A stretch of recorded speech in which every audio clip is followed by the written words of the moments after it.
शिव समान दाता नहीं, विघ्न निवारण हार, लज्जा मोरी राखिए नंदी के अश्वार।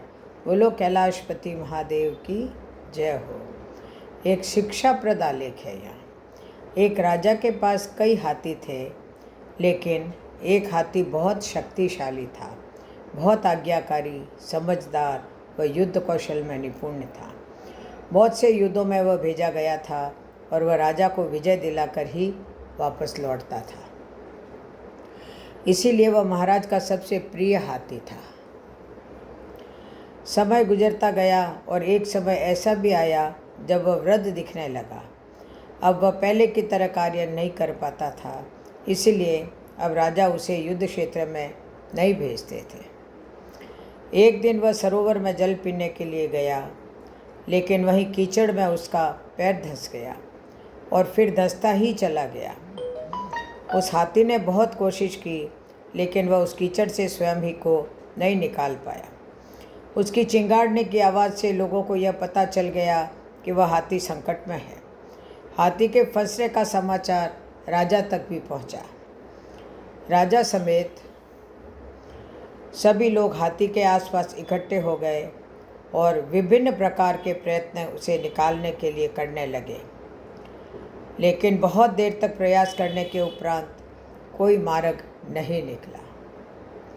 तभी गौतम बुद्ध मार्ग भ्रमण कर रहे थे।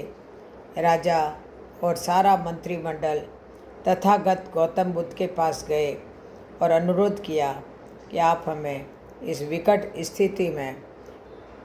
परिस्थिति में मार्गदर्शन करें।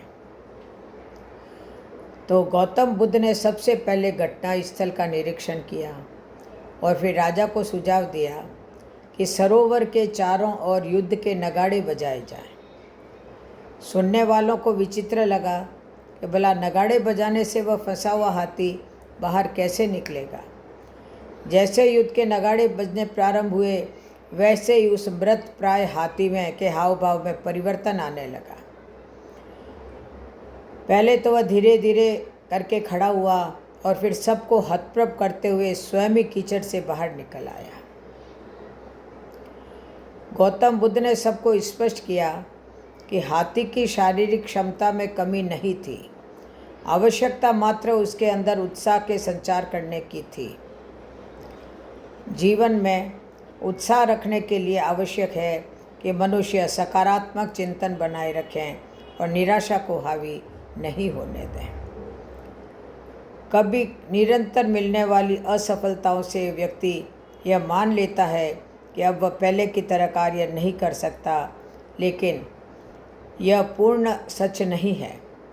सकारात्मक सोच ही आदमी को आदमी बनाता है, उसे अपनी मंजिल तक ले जाती है। आप हमेशा सकारात्मक ऊर्जा से परिपूर्ण, स्वस्थ एवं प्रसन्न रहें। एक संत के हृदय की पीड़ा को शब्दों में उतारा गया है। बोलो जय श्री कृष्ण, जय श्री राधे, जय श्री कृष्ण, जय श्री राधे।